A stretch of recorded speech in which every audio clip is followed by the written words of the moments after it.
Hi everyone, it's Louise. So today I'm going to give you 10 quick tips for using Twitter. Twitter tip number 1. Remove the www dot from your website link in your Twitter bio. This means more of your website link is displayed, so people are more likely to click on it if they can see more of your website link. Obviously test this to make sure it works. Twitter tip number 2. Don't use a bit.ly link for your website link again in your Twitter bio, because less people are likely to click on it. They need to see what they're going to click on. So if it's your website name, like mine is louise-collier.com, if they can see some of that, they're a lot more likely to click on that than a bit.ly link. Twitter tip number 3. If possible, when you join Twitter, use your real name as your username. So my username on Twitter is @louise-collier. People are more likely to interact with you if you're a real person. If you're not just a business, you are actually a person who is tweeting, they're going to be more likely to want to interact with you. Twitter tip number 4. Keep your tweets short enough so that people can retweet them. Twitter only allows 140 characters, so therefore if your tweet takes up all of those characters, people won't be able to retweet it as easily, because then when they try to add RT at username, it'll be too long to post. Obviously with the new retweet function, it's not that new anymore, but the newer retweet function, your tweets can be longer because people can just do it that way, but not everyone wants to use that all the time. I don't use it a lot because you can't add your own comment to it. So whenever possible, keep your tweets shorter so that people are likely to retweet them more. Twitter tip number 5. Start conversations on Twitter. If you're new to Twitter and you only got 5 people following you, so no one's really chatting to you yet, go and follow some people. Even if you're following 20 people, you can still look at your tweet stream and see if they're asking any questions that you could respond to, anything like that. And if not, keep following more people until you find people that are. If people aren't talking back to you, talk to them, answer their questions and interact with them. Twitter tip number 6. Retweet, and then retweet some more. Retweets are brilliant for engaging with people, showing the author of the post that you're retweeting or whatever it is that you enjoyed their post. So it's a good way to interact with people who are high up in your industry, in your niche, that might not respond to you normally, but they might say thank you for retweeting their post for them. And it's a great way to share posts that you found interesting, or quotes or anything that you found interesting, with your followers. So you're providing great content.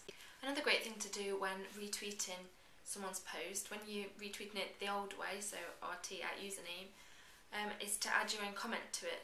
So if you thought it was a great post that you're retweeting, write great post. You can write it in brackets at the beginning or the end or whatever you want to do. But it's a great way to share with your followers what you thought about that post and why they should read it, because if they're following you, chances are they're going to listen to what you say, so they might be more inclined to click on the link and read the post if you've said that it's really good, or a particular thing that they might be interested in.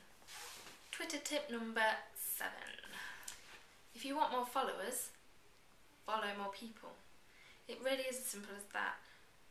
The way I've built up my followers, and I've got like over 21,000 followers now, is by following people in my niche.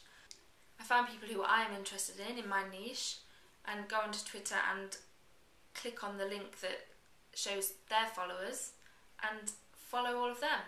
Obviously not all of them, I don't go through thousands, but go and follow all of those people, and a lot of people will follow you back. So then you're getting people in your niche that are following you, and that is how I've built on my followers list. Obviously some people find you in other ways, from retweets from other people, or follow Fridays if people recommend that you're a good follow. But it really is as simple as follow more people, and a lot of them will follow you back. Obviously not all of them will, but you can use tools such as untweets.com or manageflitter.com to then unfollow the people that don't follow you back after a certain amount of time. Obviously with Twitter there are limits to how many you can follow based on the amount of people following you, but you can just wait until more people follow you, and then when you're allowed to follow some more, you can follow some more. and then, like I said, unfollow the people after a certain amount of time, say a few days later, who haven't then followed you back, so then you can follow some more people. It really is that simple. Twitter tip number 8. Use a picture of you for your Twitter profile picture. So people don't want to be looking at the tweet bird thing or a picture of some trees. They want to know who they're interacting with. So when using Twitter for business, if you are tweeting on behalf of yourself, use your picture. It'll encourage a lot more people to follow you, and it's showing who you are to the people that are following you and who they're talking to, so people are more likely to respond rather than to someone with no picture who could just be a robot or whatever. Twitter tip number 9. Brand your profile on Twitter if you can. So my blog's a certain colour, and it's really easy to go into the Twitter settings and change the colours of your profile to match those of your blog. So mine's the same kind of colours. I've got the same pink used on the links that are used in my blog, and the same background colour I also have at my YouTube account as well. But it's great to kind of be consistent and to show people your branding and that it is all one person, it is all you, and to just build up that idea that this is what you're about and these are all things that belong to you. Twitter tip number 10. This is a really important tip to finish off with, and I think it's one that a lot of people don't realise. If you start a tweet with @ username, so you're writing the tweet to someone, only the people that follow both of you will see that tweet in their Twitter stream. So unless they're already following both of you, nobody else will see that tweet, unless obviously they look on that person's profile, and then it will still show up. It's not hidden from them, but it doesn't show up in someone's Twitter feed.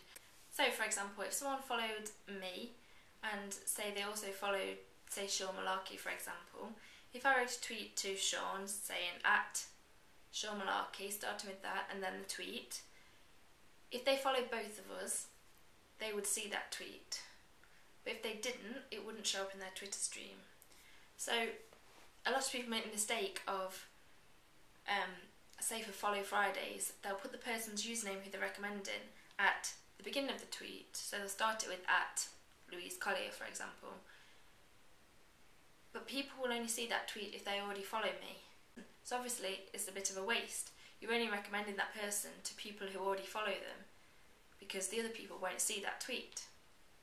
So it's really important to remember. So that's why you might see sometimes people will put like a full stop or something just in front of a username, and that's when they want other people to see it. So other people will see it then because it's not starting with the username. So that's a really important tip to remember, because I see it so often. People are always making that mistake. So I hope you enjoyed those quick Twitter tips and found them useful. If you liked it, please like it. It'd be great if you shared it with your friends and left a comment below. Thanks for watching. Bye.